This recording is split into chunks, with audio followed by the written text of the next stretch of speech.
Julie. We have a couple members that are going to be joining late, so we're going to take about 3 or 4 minutes.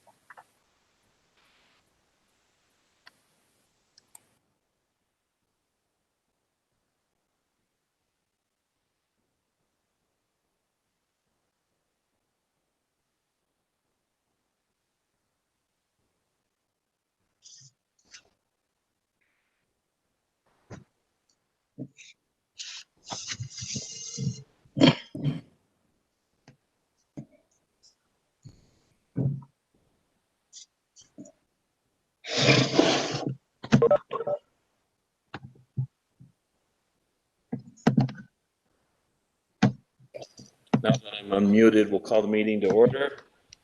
This is our March 9th meeting. And I think we have enough to establish a quorum, and I'll have Julia call the roll. Here. Here.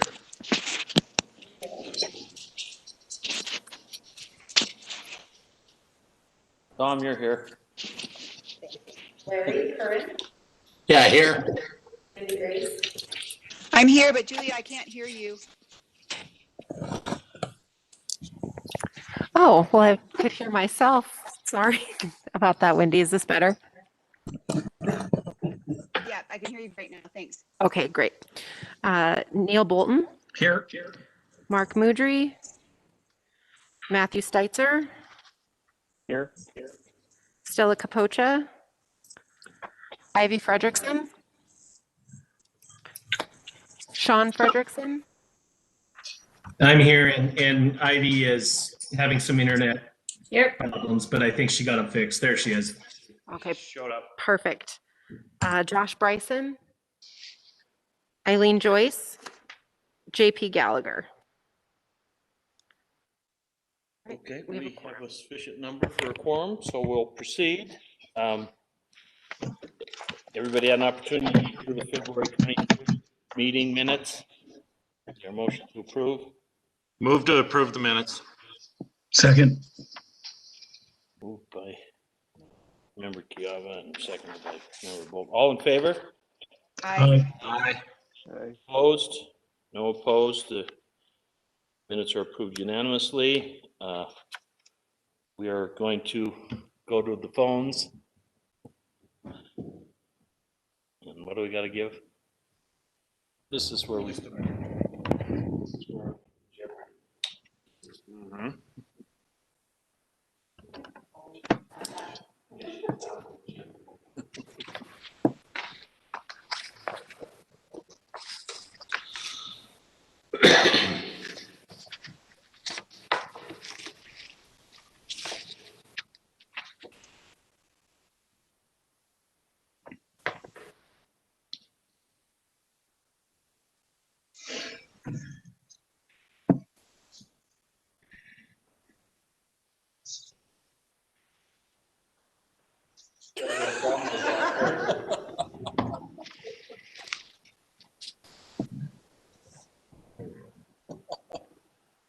We'll let that finish and we'll do it.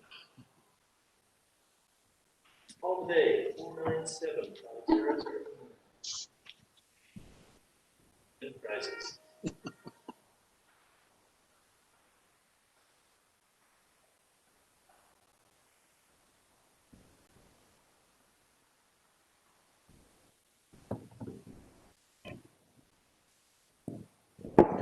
No lucky callers.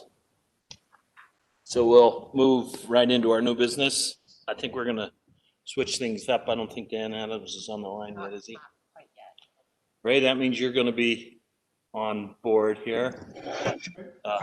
Ray Rogers with the Praxis Center is here to give us an update on developments, and I think he has a request of the board, so I'll turn it over to you, Ray. Okay, thank you, Chairman Joyce. Can you guys hear me okay? Yep. Okay, great. Well, thanks for providing me the opportunity tonight to spend a little bit of time with you to provide you with another update on the Praxis Center. I think the last time that I provided an update to you guys was on September 22nd. And I think at that point, I really talked about kind of where we were proceeding over this past year. And we've made a lot of progress since then, and I wanted to just provide tonight kind of an update on where that's at. I'm going to share a screen here if I can. See if this will work.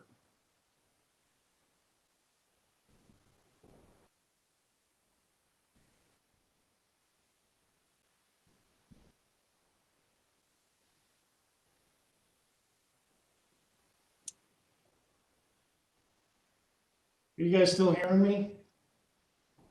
Yes. Okay, I froze up for a minute there.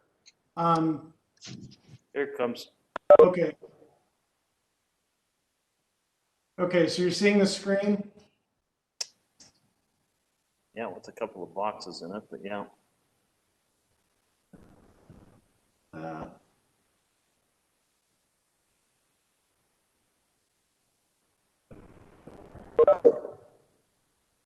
That's better. Okay, can you see it now? Yep. Okay. Okay, sorry about that. Since we last spoke, we've, again, as I said, we made a lot of progress. We made I think a really important decision right towards the end of the year. As you all know, I've been working very closely with Brian Linseth with the law firm of KLB Business Law out of Great Falls.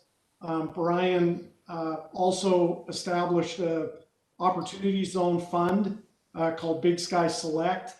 And then Brian, under that fund, he helped us. Of course, he was the individual or the fund that brought the capital forward to purchase the land under an Opportunity Zone Fund. And then Brian was also developing 3 other Opportunity Zone projects, fairly significant projects up in Great Falls. And he has a couple businesses down in Phoenix. And unfortunately, Brian just wasn't able to put in the time required to assist us in the way that we needed help to move the Praxis Center forward. So starting about in November, I began the process of trying to identify some other individuals to help support the specific needs that we had for the Praxis Center. And folks within Butte-Silver, Karen Burns and her team, and Joe Willauer at BLDC introduced me to a gentleman by the name of Chris Ewing. Some of you may know Chris. He has a company out of Denver, also has an office in Bozeman called Adaciter. It's a financial management company. And Chris has purchased some property and is developing some mixed use properties in Butte. I think he's going to start construction on those this summer. And Chris's company really does a lot of work around helping businesses, doing financial management, doing organizational planning, and then he also, his company does a lot of kind of interim CFO work for companies that need a chief financial officer. So I asked Chris about his interest in stepping in to kind of take up the slack where we just weren't getting any service out of Brian Linseth, and he agreed to do that. And then I secured some additional funding to help support him.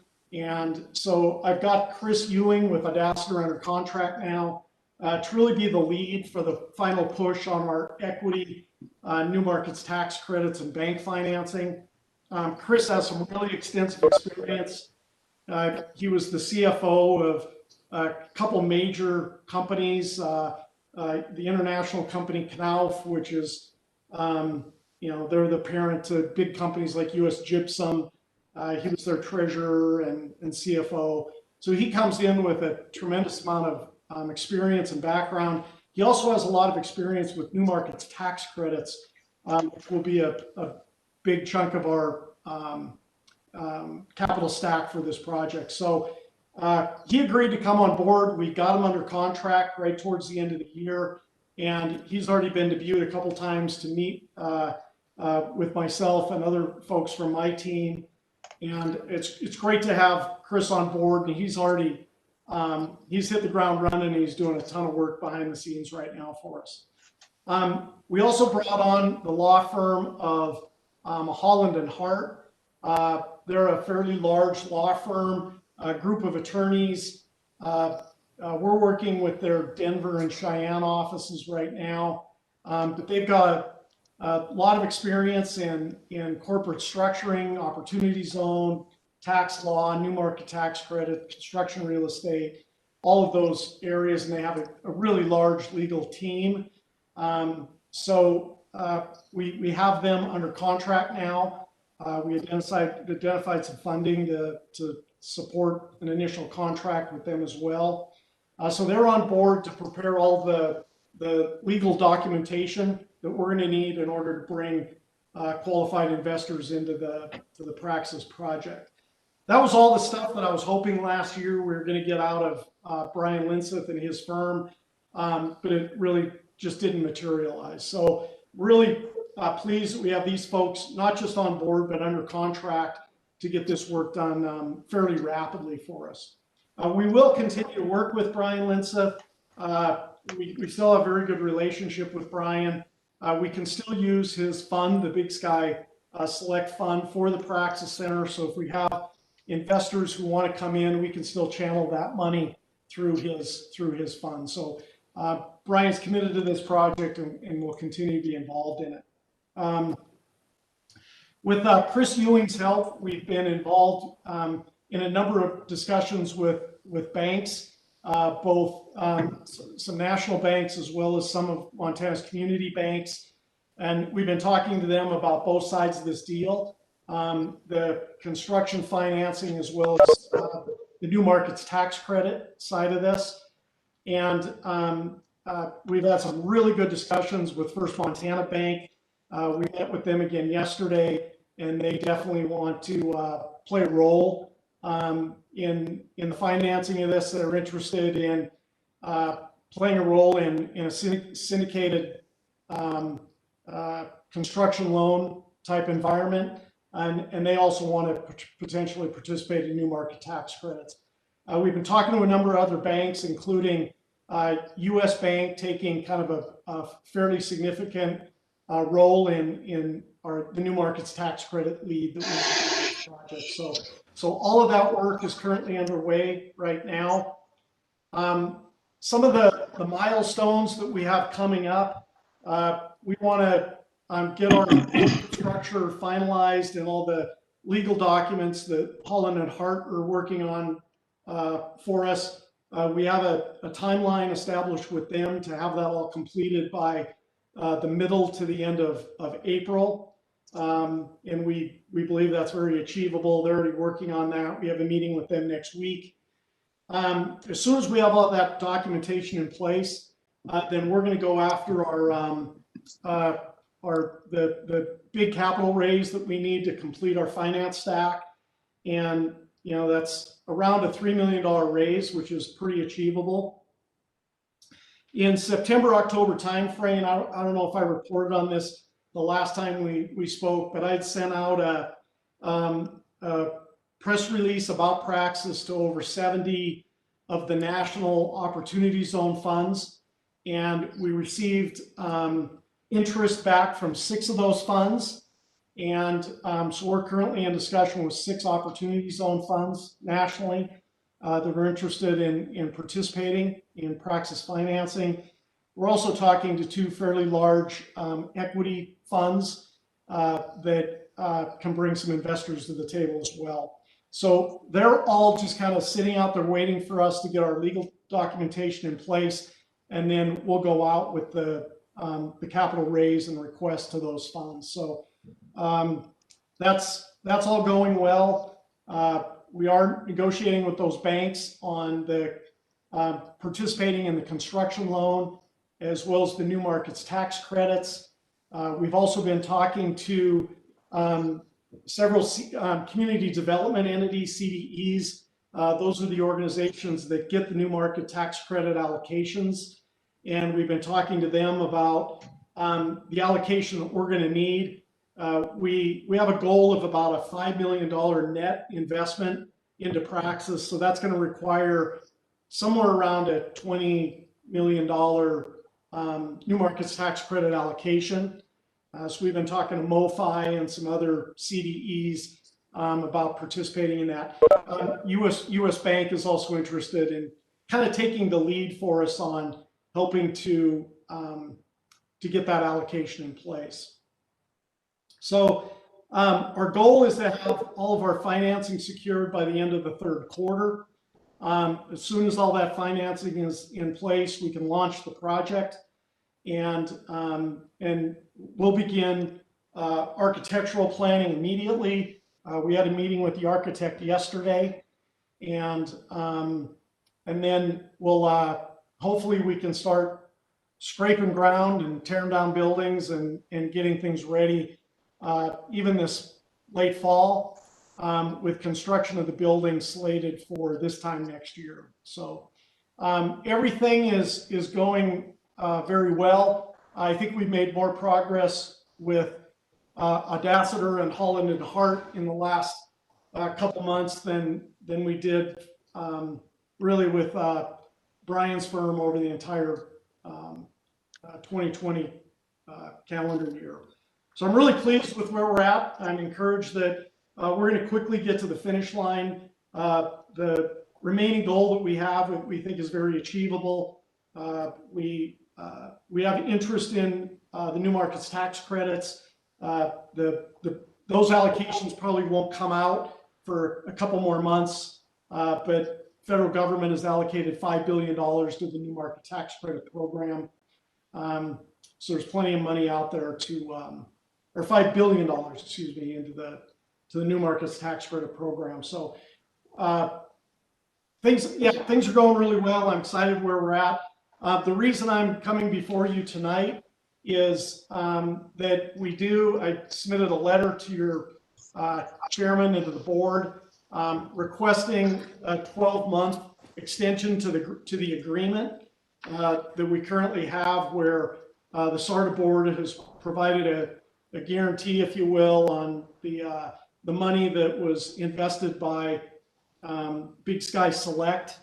And I really believe that a 12-month extension is achievable. I'm very hopeful that by this fall we'll be able to announce that we're fully financed. So anyway, that's where we're at.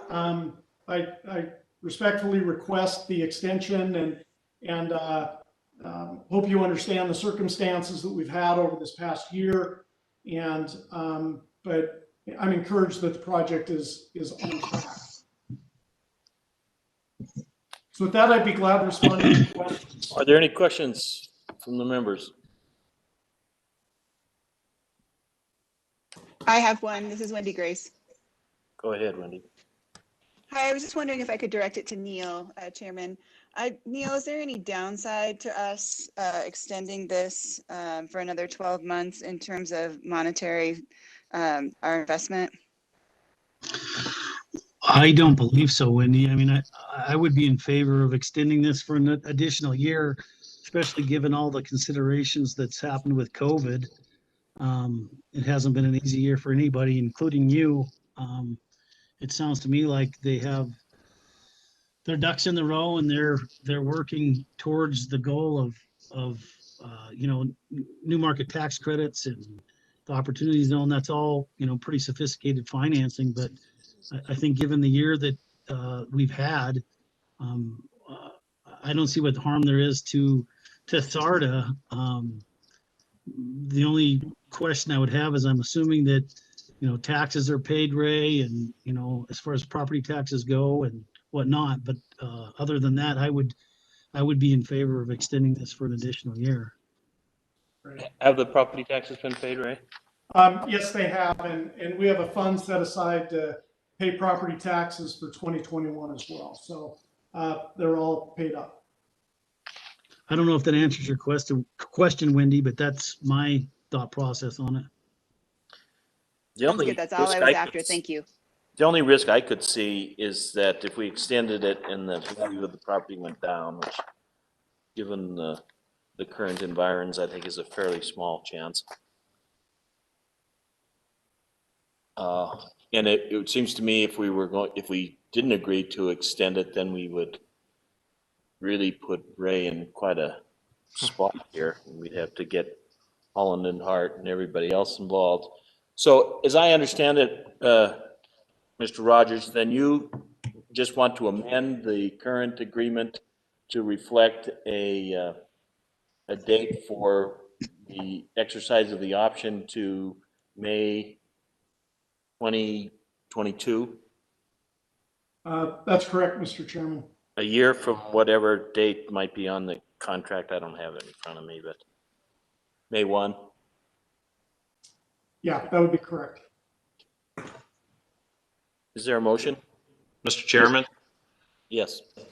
Mike Kiava here. I move that we extend the Praxis agreement 12 months. I second that. This is Stella. Okay, we have a motion and a second to extend the option contract for 1 month. 12 months. Excuse me, 12 months. Thank you. Thank God Julia's getting it down right, no matter what I say. But just so everybody knows, it is 12 months on the Praxis Center. All in favor, signify by saying aye. Aye. Aye. Any members opposed? Members are opposed, so the request is granted and the motion carries. I think we'll probably have to get with the county attorney's office to make arrangements for amending that, and we'll get it to you, Ray, and you can get it to your people. But it seems like it could be done fairly straightforwardly. Okay. Well, thank you all very much. Thank you for your continued confidence in Praxis. We're going to get this thing to the finish line, and I'm excited for this community and appreciate all your support. Thanks, Ray. Thank you. Thank you. I think Thanks, Ray. Dan Adams has entered our call. He's with the Langdon Group, and he's been retained by ARCO, I believe, to help with the public engagement concerning the consent decree and the work that's going to be done on our Superfund site. And he asked the opportunity to come and speak before our authority here. I think he probably has reached out by email to members of the authority. I know he's reached out to me, didn't respond. He respond here, but with that, Dan, I'll give you the floor. Okay, great. Thanks. Can you guys hear me okay? Yeah. Okay, great.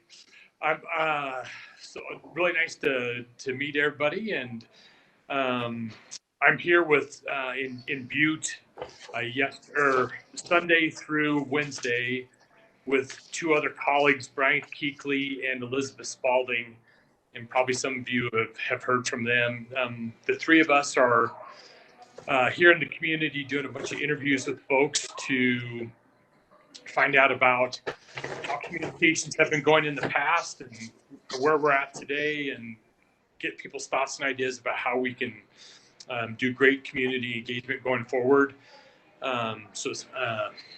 anyway, so I'm actually at a restaurant right now doing one of those interviews, and it went a little long, so I'm actually out in the foyer of this restaurant here. So anyway, so sorry if you hear the doors or rock music in the background. So just so everybody knows, I think everybody probably already knows this stuff, but the Langdon Group was approached by Atlantic Richfield about helping out with their public engagement plan, and then to also help with some of the public involvement going forward. And so we had some meetings with EPA and DEQ and with Julia and others, and just felt like it was a good fit. So we our first part of our effort in doing that has been to get out and do what we're doing right now, which is talk to the community and get people's feedback. Then what we'll be doing after that is we'll report back our findings to all the people that we interviewed, and then we'll also then get to work on some of the ideas that we're hearing from the public. We'll add those to the draft community engagement plan, and then get that sent back to DEQ and EPA for review and hopefully approval. And then that's what we'll be doing, is then helping implement that public engagement plan going forward. So far, the interviews we've been doing have been fantastic. I've asked a couple people, what do they love about Butte? What's their favorite thing? And they say they love the people. And that theme has really come out, and how willing people have been to open up and share and talk about what's working and areas for improvement. And we've got a ton of great feedback, and it's been super valuable to be here and getting out and meeting folks. So anyways, if anybody would like to meet with us and one of us haven't reached out to you yet, I'd encourage you to reach out to us, and we'd be happy to schedule a Zoom or a phone call, whatever works best for you. And we'd love to get your feedback and thoughts. So any questions for me or Julia, comments? Everyone, if anyone hasn't been contacted by Brian, Elizabeth, or Dan, I am happy to coordinate and put you in touch with him or their team to kind of talk about your own perspectives as it relates to public engagement and community engagement, both in the past and also how you hope to see our community be engaged to participate and guide decisions moving forward over the course of the implementation of the BIPSU cleanup. So if you haven't, just be in touch with me and I can help coordinate with Dan and his team.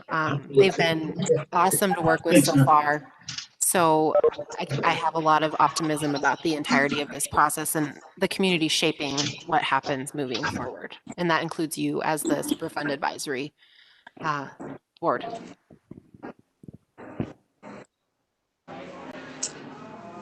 Questions from members?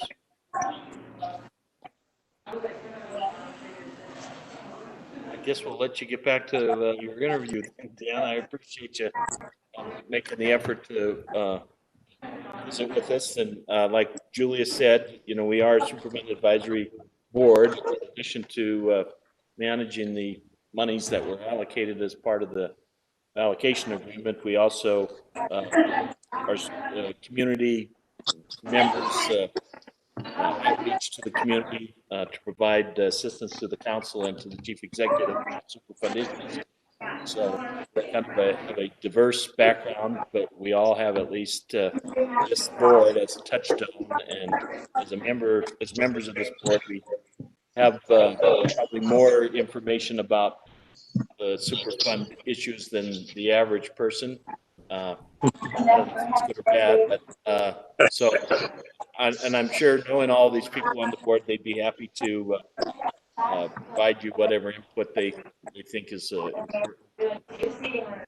And, sounds great. Okay, sounds good. Okay, look forward to talking to you all soon. Okay, thank you. Thanks, Dan. Okay, thanks. Bye. Thanks, Dan. That will take us to our last item on the new business agenda, which is our 2002 budget matters. And I guess for that, Julia has presented and provided, I think, in an email, her proposed preliminary budget.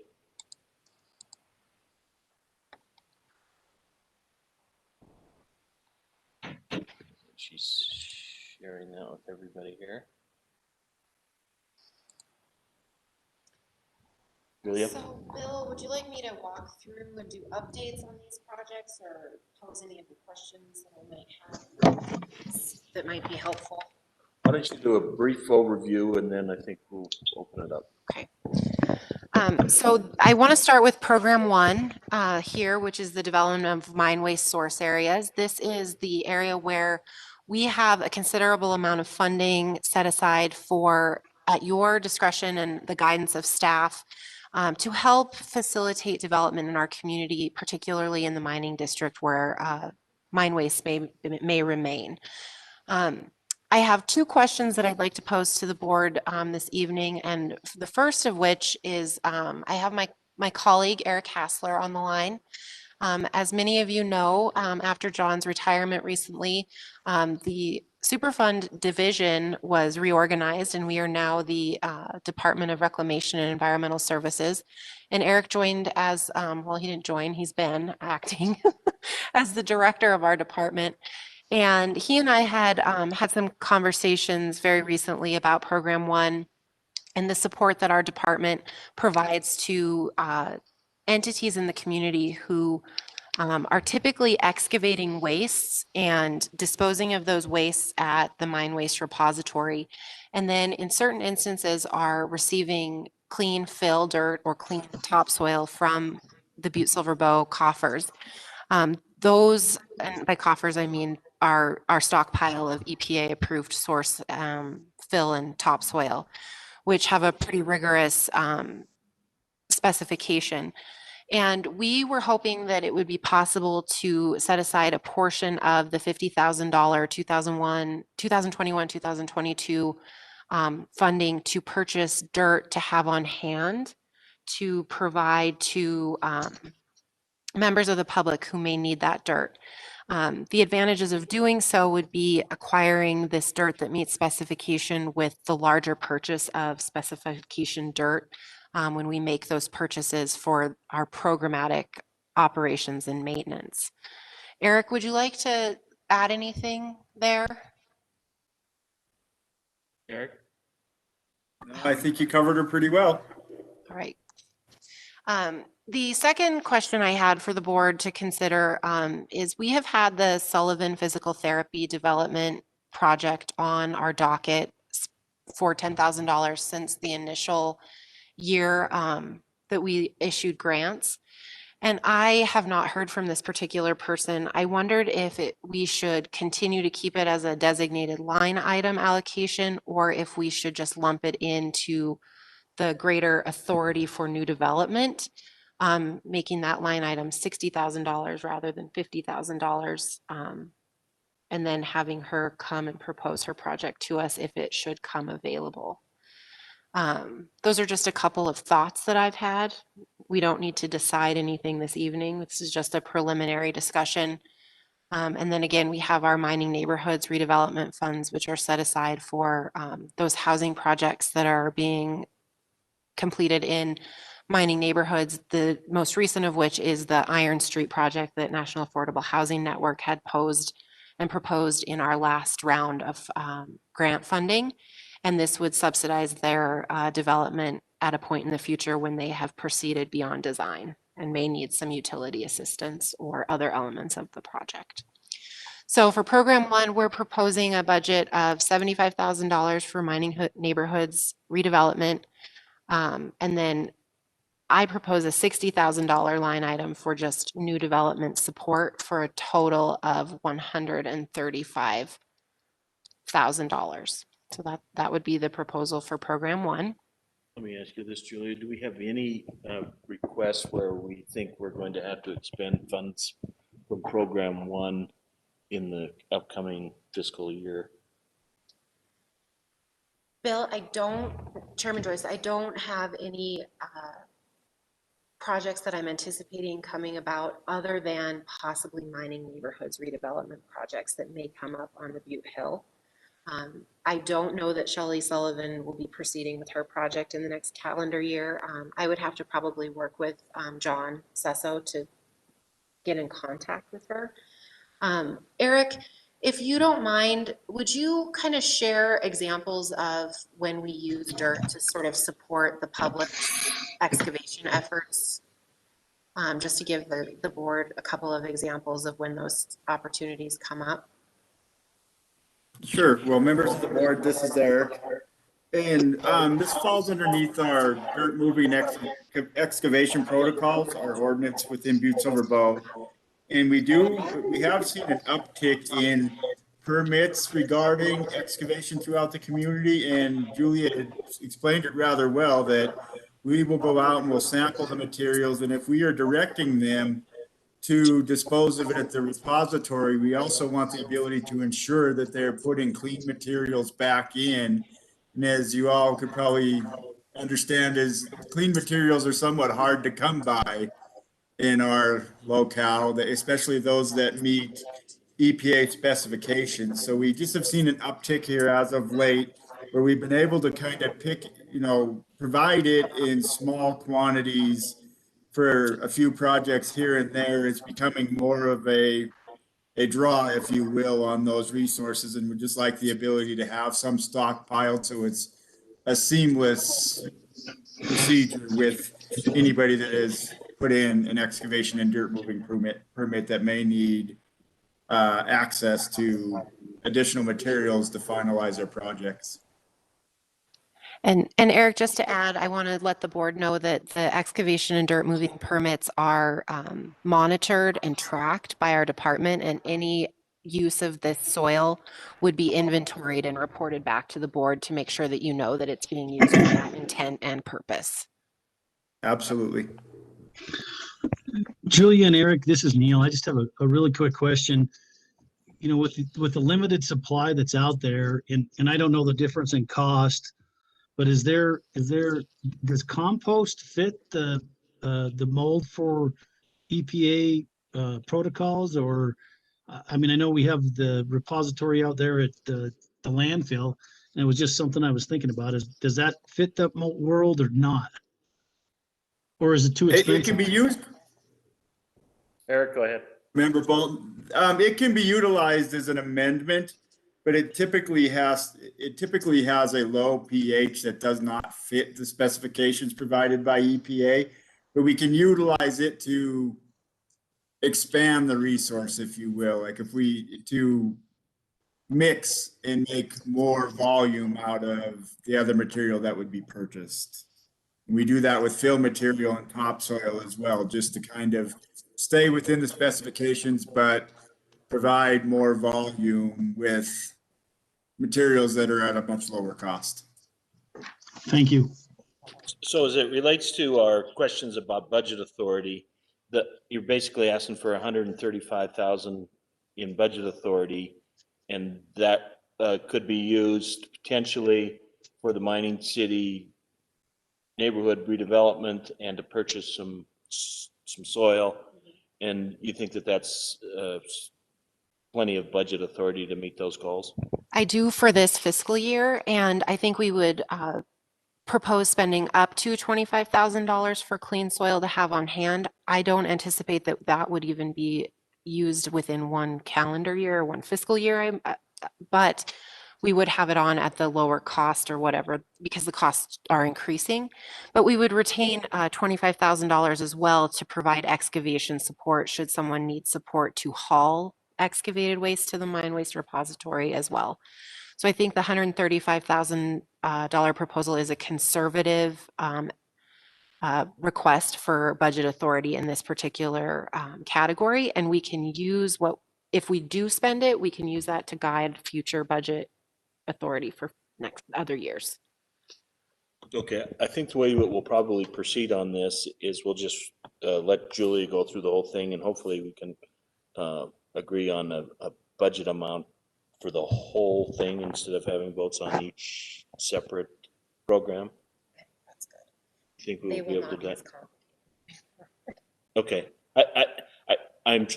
nobody has a problem, I wouldn't think, with budgeting 135,000 for the program one. So we'll just move through them all and hopefully we can do it all in one. But if we can't, we'll break it up. But so go ahead to program 2 then, Julie. Okay, so program 2 is reflecting existing budgeted projects. We have the Basin Creek Caretaker's House, which I anticipate will be getting underway this year. The CPR's prismatic glass restoration project has been proceeding and they still have quite a bit of money on hand, but we'll be continuing to work on that project. Clark and Daniel have a little bit of money left on the Kaplees McCoon project, and they will expend that likely this quarter or next quarter to be complete by the end of the fiscal year. Both 40 East Broadway and 15 South Montana are projects that have not yet got off the ground either, so we will have carryover for those. However, the restoration work at the Cabbage Patch, the project at 842 West Galena, 615 through 617 North Excelsior are all projects that you funded most recently and have been completed so far. I do want to point out that I over-refunded Peggy Guccione $400 on the project at 842 West Galena, and I have invoiced her for reimbursement of those funds, and they will be redeposited back into the Program 2 category. And you're proposing 75 for this. As it has been consistent with years past, I did I put a placeholder of $75,000 for historic preservation projects. Questions about program 2 from the members? None? Okay, Julie, we'll go to 3. Okay, program 3 is our parks earmark. As you know, the Parks Department is allowed to spend up to $50,000 each year to maintain the open spaces that have been created as a part of Superfund cleanup. And so far in fiscal year 21, they have spent just about $15,000. I anticipate this remaining $35,000 will be spent as they begin ramping up the work for completing different projects in the spring and summer up until June 30th. And that is when this new budget of $50,000 will take over. So just keep in mind as we propose this, the balance in this column will continue to draw down as funds are expended in the subsequent months. This program 3 is kind of on autopilot, isn't it? You've been It's spending $50,000 a year for the last 4 or 5 years. on average, they have actually been underspending by about $10,000, but there are some opportunities for utilizing these funds to help with some maintenance opportunities along the trail systems that have been created. And so it would be at the discretion of the Parks and Rec Department to spend those funds on other costs. This fund is managed by Angie Mulliken in the Public Works Department, and she and former Director Gallagher and current Director Lazary do work with us to ask if those expenditures are appropriate. So it is very much on autopilot, but there's a lot of coordination there as well. And 50,000 is the standard amount. Is that provided for in the allocation agreement? It is. Okay. Program 4? Okay, program 4, health initiatives. This is the budget that is authorized by the Board of Health. Here we have reflected the current budgeted projects. As you guys are all aware, the BMX bike park was originally funded by both SARTA and the Board of Health in the 2016 grant cycle. That project is associated with remedial investigations associated with the consent decree. So there is money that is set aside, but I would like to actually update everybody. I've provided an update to member Ivy Fredrickson. She had asked questions about this, wanting to kind of assess the progress on this particular project because it is one that has been lingering for quite a while. This project is conditional upon some investigation of an insufficiently reclaimed source area. The Bonanza Dump is just south of Dahlberg Field in West Elementary. And it is going to be investigated coming up very soon. But as I had explained to Ivy, that this particular site also will have some requirements in order to be developed as a BMX bike park. And those include ensuring that financing is lined up and that it is approved by the zoning department and also the Parks and Rec Board. So I will be getting in touch with Bradford Watson, the project sponsor, to hopefully encourage him to proceed with those elements in the event that the site can be reclaimed and ARCO does agree to do the grading work, that they could then apply these funds to that project. Well, Program 4 is administered by the Department or the Health Board, so whatever they want to do, I guess we'll go along with it. Ivy, I assume that the budget authority requested is in line with what the Health Board wants. For Frederickson? Yep, that all looks good on my end. One savings they did have was they had budgeted $6,800 last year for an immunization program, and the one singular upside of a pandemic is that CARES Act funding was able to help them acquire the materials to enhance that program, and they did not need to expend their SARTA funds for that purpose. Program 5, okay, so Program 5, we have proposed, this one was a little confusing to go through, but here we have first our earmark for Montana Folk Festival, $50,000 for the festival that will take place in 2022. So typically Main Street Uptown Butte comes and asks us for that allocation in the fall to allow them to use it to leverage for fundraising. So we've included that here. There's a small balance on the Covalite International Film Festival's 2020 grant. So we have $4,200 roughly remaining there. So that will be a carryover. Anne Ra's $25,000 was also carried over to a potential event this year or possibly in 2022. We also are still holding on to the $2,500 for the Dream Big Montana experience.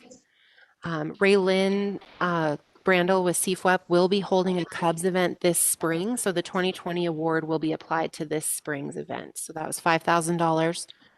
Snowflinga had their earmark, but they have not billed me yet, so they still have a balance running.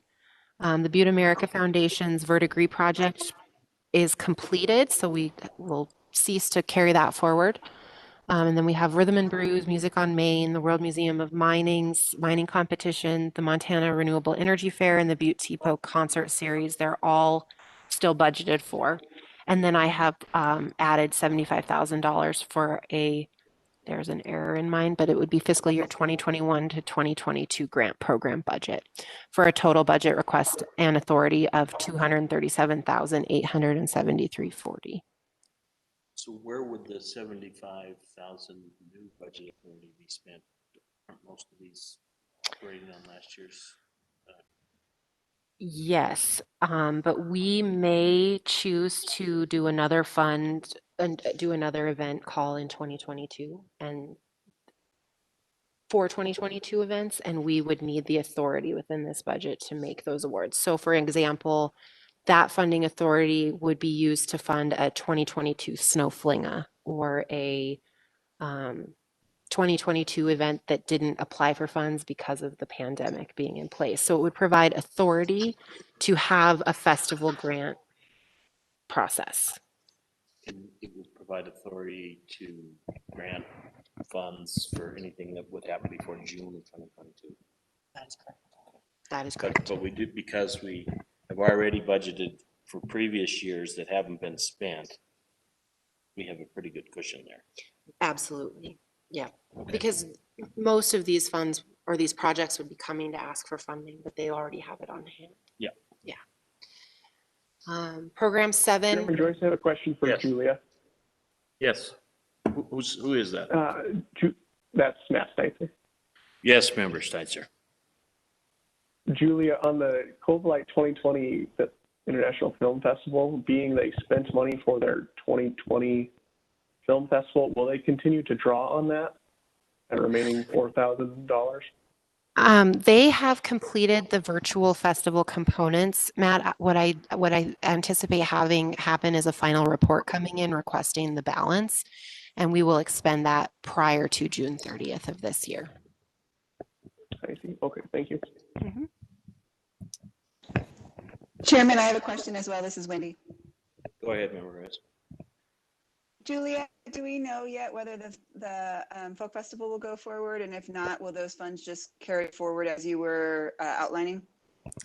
Member Grace, I did notice on the Facebook page that the event had been canceled, but I believe John Sesso is on with us this evening, and he's part of that planning committee. John, are you still on with us? Yes, I am. Hi, I John. am. How you doing? I'm a little bit out of the but I just received a email from JP that was to the board expressing, some regret not going to be able to do it in 21. So sense that George and the executive board have decided not to go forward.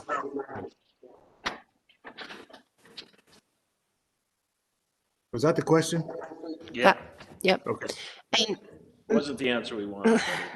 But I know. I really, that's all I got though. I hadn't heard. I had put an email into George and was wondering whether we were going to go forward. It's right on the cusp of whether I think we're going to be out of the woods. But apparently the decision's been made, and I got to respect that. so, Member Grace, Main Street Up Down Butte is in essence holding on to the funding that they had for the 2020 event. And then in this particular category, we have placed the funding potentially at your discretion for the 2022 festival here.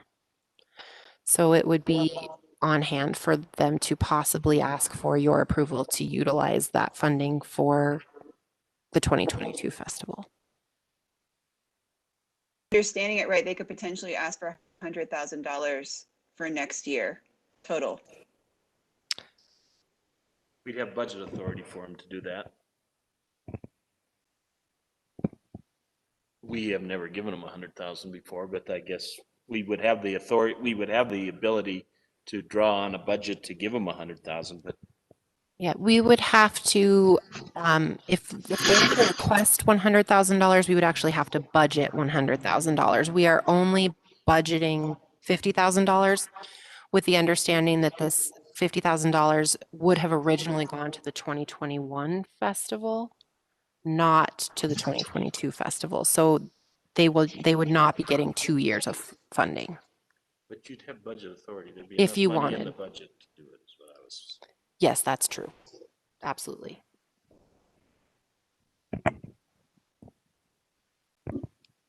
Chairman, I guess the only question I would have there would be that, given that they missed, this will be basically 2 full years that they've missed, they may need to ramp up what they were doing to get the quality of a festival that they've had in the past. I don't know that, but it's something to think about.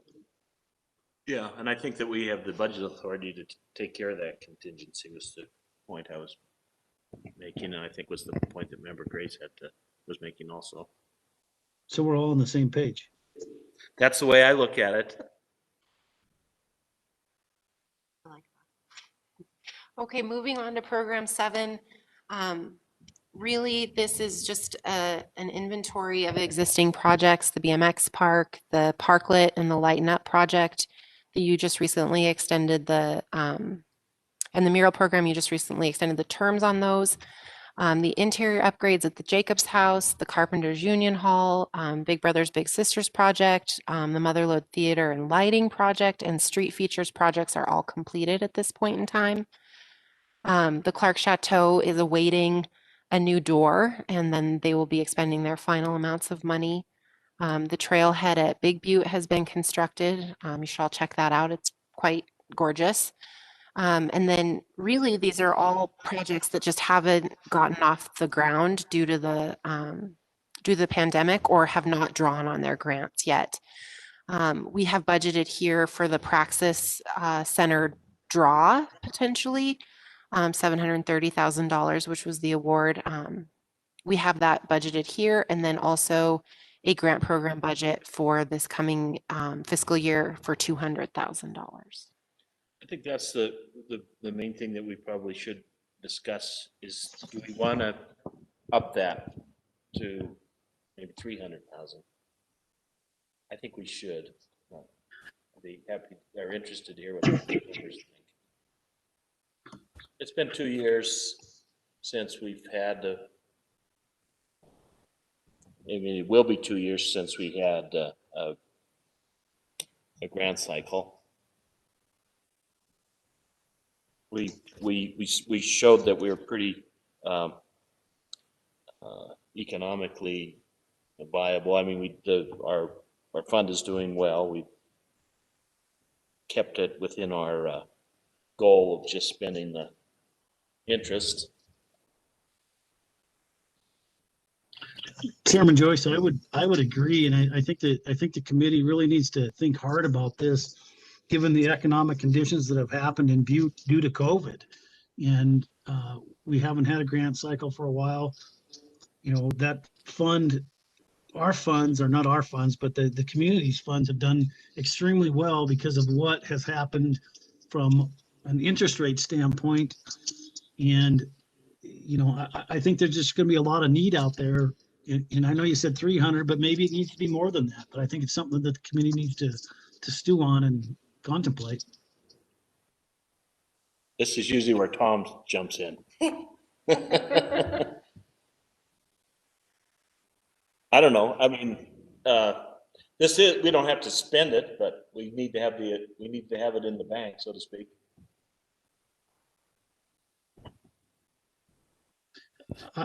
Mr. Chairman, again, I just think that there's a lot of need in the community, and that fund has done very well, given what the Federal Reserve has done and what interest rates have done. And you know, I just think the committee needs to really think about you know, the economic impact.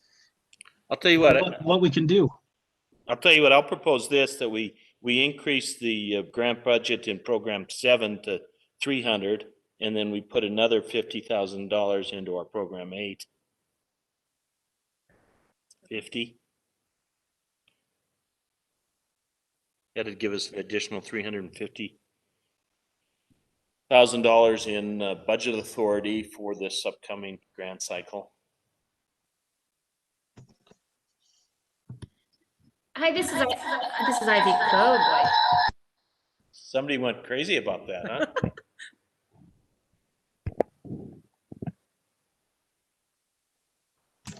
Sorry, that was Ivy. We have too many computers close together. Question, so if we do that for this upcoming cycle, the extra 150, would we then plan to drop that back down for future years, or would this be something we carry forward? I am concerned that we would then get into a situation where we're not just drawing off of the interest, and maybe that's something we just look at in future years to see how the funds are doing. Yeah, I think we would have to look at our position every time that we make a funding and a budget decision. So we wouldn't be bound by it. That's the beauty. We're never bound. We can always change our mind. That is beautiful. Well, then, yes, doing that for this year seems appropriate to me, and then we can reevaluate in future years. Well, let's go through Program 8, and when Julia's done with 8, we'll have a motion. Go ahead and just let us know what we got going with Program 8. Okay. Program 8, we still have the commitment to the Basin Creek Recreation Area. We have the $12,500 award for the Dream Big Montana Experience. I have added the $80,000 that you recently granted to the very successful Butte Historic Trust project. They got their match, so we've reflected that grant here. In years past, Chairman Joyce has wanted to keep this budget right around $200,000, so I have placed the balance here of $14,600 to last around up to $200,000. We can put the flexibility of the additional $50,000 here in this line item. And then I have added, because of our last meeting discussing the budget for the festivals category, as you know, there's only roughly $92,000 remaining of the original $1 million. I have put a placeholder here of another $1 million from our holdings to be transferred to the festival and events category for future events. There's no reason it has to be 1 million. It could be a smaller amount of money.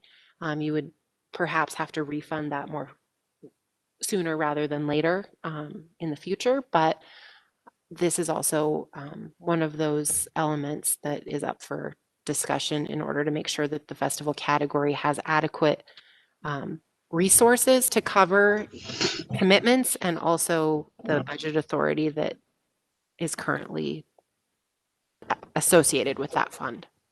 I have a question then. I don't, Danette's probably not on the line. She isn't on. Okay. But if we allocate this in the budget, does that affect where they place our funds in terms of whether it's in the short term or the long term?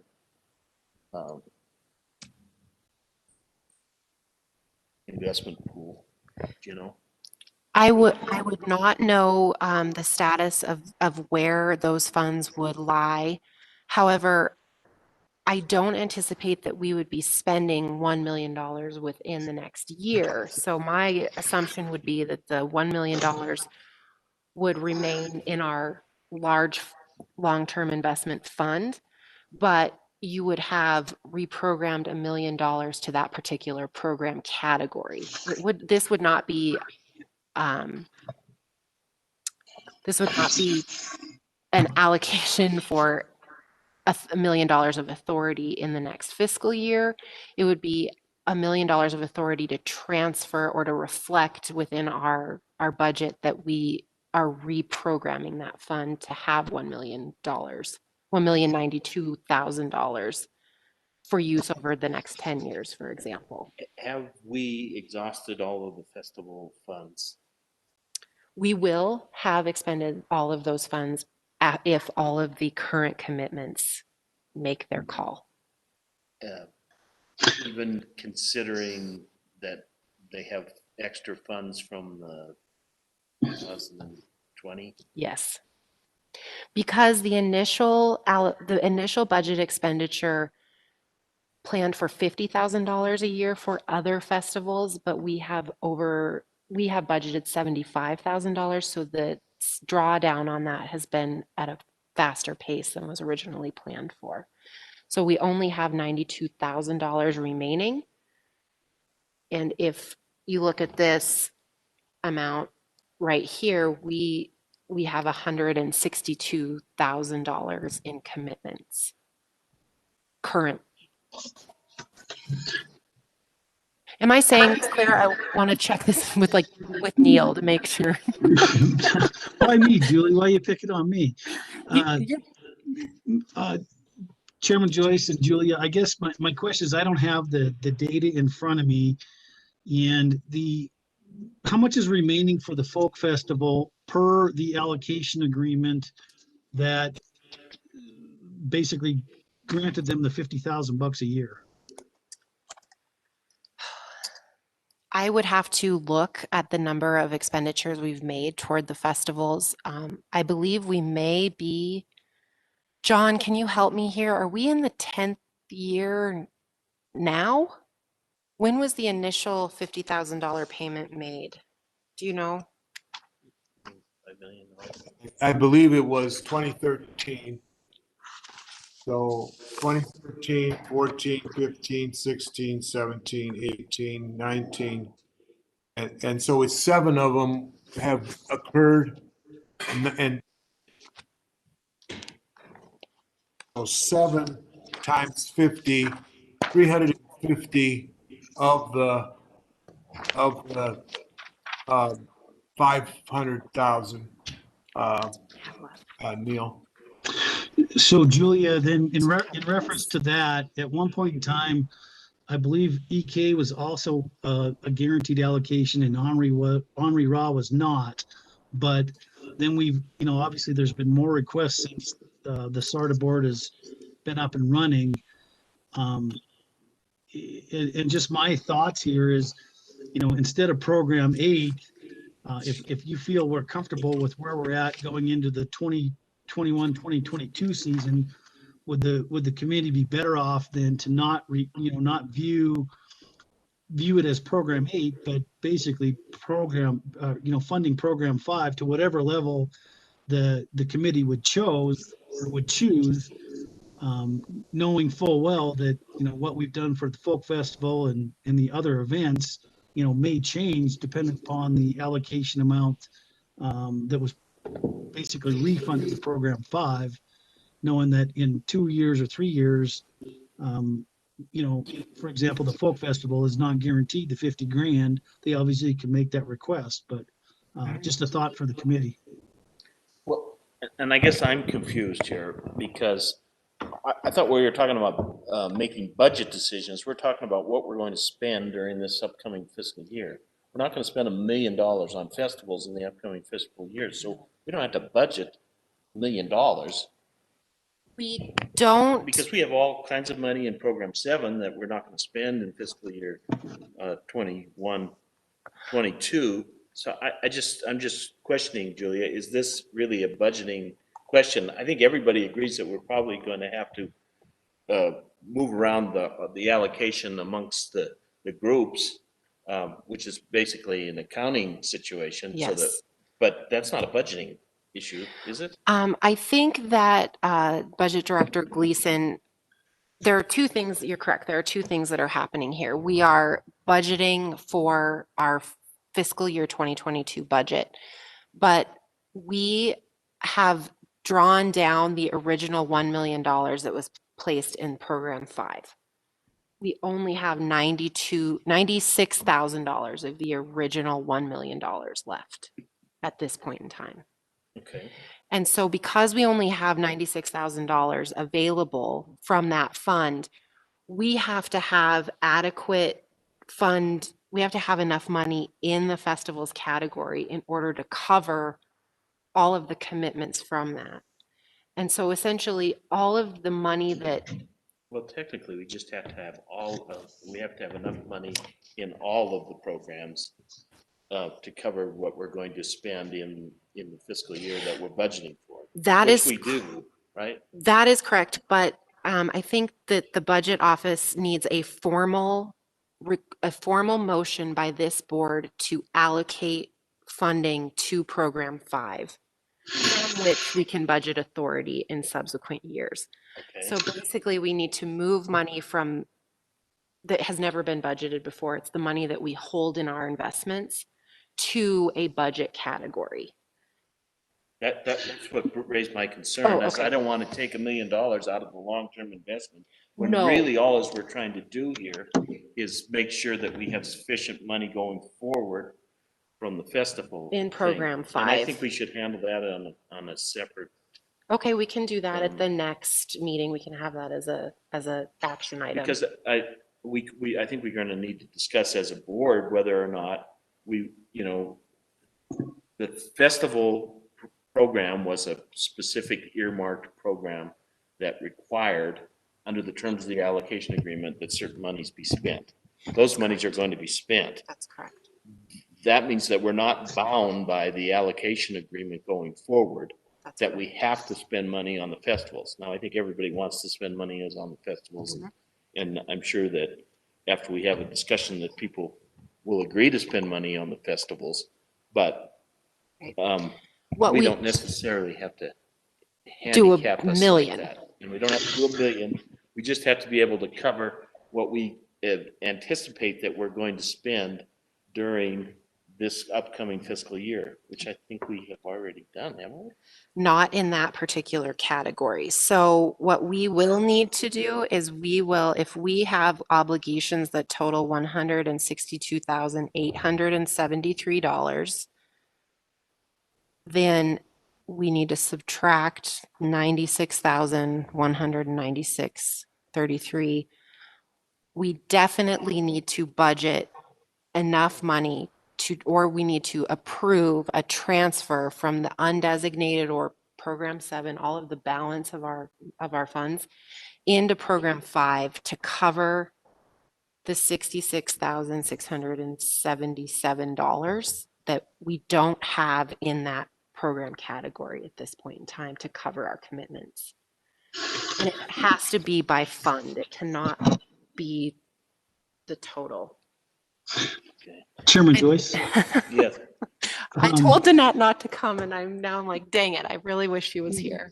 I understand. I believe what Julia is saying. There may be a shortfall even with the 75,000 that we've allocated. Is that correct, Julia? Yes, we do not have enough money to cover this in the program 5. There is Okay. not. We only have $96,000 in program 5, but you want to spend $238,000. Okay. Well, that's on the outside. Right. Yes, but Danette needs a formal motion by this board in order to do that. Chairman Joyce, again, I think this is for a further discussion. But I do believe that the board should really consider, designating that kind of money to program 8 rather than just reallocating money to program 5. Given the fact that this is this board will change at some point in time, and program 8 has kind of been the, if something happens, there's some money there, and I would, hate for those funds to be not, I think program 5 needs to be allocated to whatever extent the board wants to do, whether it's 500,000 now or $1 million down the road. But I think it needs to be designated to program 5 rather than program 8, where there's, where there's the potential that could not be used specifically for the festival economy program that was in the original allocation. Just my thoughts. Yeah, well, I think we need to just stick to the task at hand, which is to establish our preliminary budget for the fiscal year that we're proposing to fund. And as I understand what Julie is saying here is that the money put in the program 5 bucket has run out. And so we need to move some money into that program to cover the $162,000 that's allocated for this particular upcoming fiscal year budget. But we don't need to make a decision about allocating $1 million and tying up $1 million into program 5. I mean, we may want to do that, but we don't have to do that during this discussion about the upcoming budget. I would recommend not doing that, actually. Okay. So how much do we need then to allocate into program 8 to cover the shortfall in program 5? 75,000. 75,000. Okay, $75,000. So if we go with an extra 100 in program 7, an extra 125 in program 8, we should be able to cover the budget for what we on the outside chance could expend in our upcoming fiscal year, right? Concur. Okay. Did you have a motion to that effect, Member Bolton? So yes, I would designate that we allocate an additional, if my math is correct here, another 150,000 to program 8, not $1 million to program 8. I think it's 125, isn't it? 75 and 50. Sorry, you're right. 125,000. Excuse me, I'll amend that. 125,000 to program 8, 50,000 to be designated as provided earlier, and then 75,000 for potential festival events. And an additional 100,000 or 300,000 in program 7.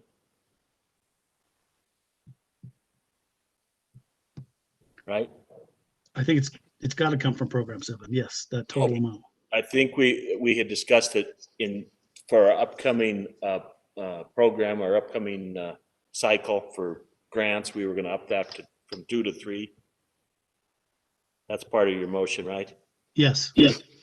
And in addition to that, your motion includes all the other budget items reflected in the exhibit here that Julia went through. Correct. Okay. Does everybody understand Member Bolton's motion? I mean, I don't even understand my motion, Bill. Me too. We're adding $100,000 to program 7 for our upcoming cycle. Correct. We're adding $75,000 in program 8 to take care of the shortfall in our festival program 5 budget. And then we're adding an additional $50,000 in program 8 to free us up to expend more monies on our upcoming cycle if we want to. Yes. And then the rest of it is as Julia has reflected in there. That's what Mr. Chairman, I would Yeah. second that. This is Mike Chiava. Member Chiava understood it and has seconded it. So all in favor? Aye. Aye. Aye. Those opposed? No one's opposed. Julia, do you? Staff is sweating. It's okay. No, you know what. I know exactly what's going on. She's got it written down. So I think that'll work out. Okay. Do I have to give the public an opportunity to call in? It is.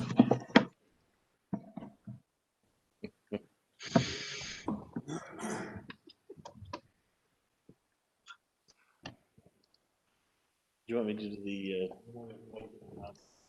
Oh, I'm sorry. Yeah, we have come to the point in our agenda where the public is invited to make a comment on any item that has not been on the agenda.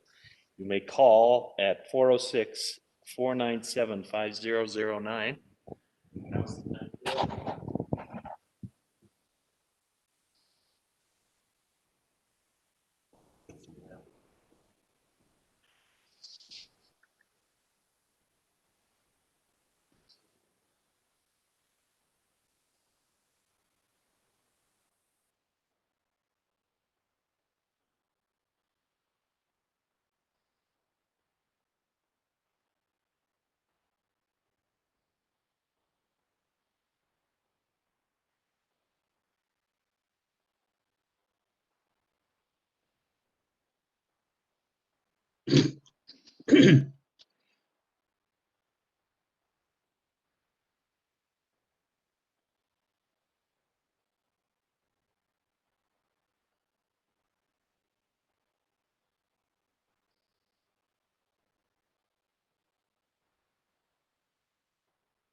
Okay. What kind of stuff do we have on the works for our next meeting, which I assume we can go into April? I could come back and talk to you about money again. See how that goes. No, we're in good. Stop it, Julia. We're in good shape. I don't really have anything that I can think of at this point in time. You know, the next meeting I have scheduled is the fourth Tuesday of the month. I have made a commitment to the budget or to the MIS office that we will be meeting the fourth Tuesday of the month moving forward to allow them to anticipate when to have these meetings scheduled. That can be changed if we are allowed to move back into in-person meetings. We can be more discretionary with our schedule, but for the coordination that it requires to sort of pull off this live streamed meeting, I do have it booked, but we don't necessarily have any agenda items for that particular time. So you're thinking we're going to do the fourth Tuesday in April? In April, yes. Which is what? That is the 26th. 26th of April. And then, but we at this time don't have any agenda items. We'll come up with something. You Or not. have at her, Bill. And then we would meet the fourth Tuesday of May, or which would be the 25th of May. And then it would be at your discretion to take the summer off as well. Well, we'll just go one meeting at a time. Our next meeting is going to be the fourth Tuesday in April, which is the 25th. 26th, sorry. 26th. 27th, oh my good God. Wait a second here. It's the 27th. The 27th of April will be our next meeting. Thanks, John. Stop. Does anybody have anything else we want to cover? This meeting's going on too long. Let's do it at this point. I'd entertain a motion to adjourn. Mr. Chair, before we leave, I just wanted to say that this is Mike Chiava.